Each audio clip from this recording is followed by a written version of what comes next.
കാട്ടുപന്നിയെ വേട്ടയാടി കടത്താൻ ശ്രമം. അഭിഭാഷകൻ അറസ്റ്റിൽ. പുനലൂരിലെ അഭിഭാഷകനായ അജിലാലാണ് അറസ്റ്റിലായത്.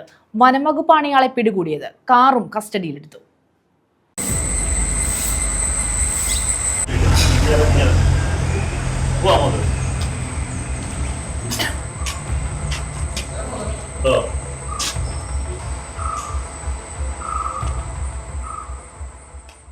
കൊല്ലം അഞ്ചലിൽ 150 കിലോയുള്ള കാട്ടുപന്നിയെ വേട്ടയാടി കാറിൽ കടത്താൻ ശ്രമിച്ച അഭിഭാഷകൻ പിടിയിൽ. പുനലൂർ കോടതിയിലെ അഭിഭാഷകൻ അജിലാലാണ് പിടിയിലായത്.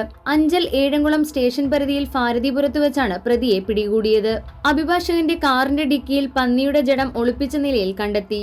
180 കിലോയോളം തൂക്കം വരുന്ന ഒറ്റയാൻ കാട്ടുപന്നിയുടെ ജഡമാണ് കണ്ടെത്തിയത്. പന്നിപ്പടക്കം ഉപയോഗിച്ചാണ് വേട്ടയാടിയത്. പന്നിയുടെ ജഡം കടത്താൻ ഉപയോഗിച്ച കാറും കസ്റ്റഡിയിലെടുത്തിട്ടുണ്ട്.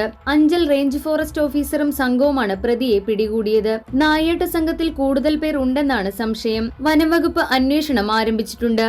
News bureau, Punalur.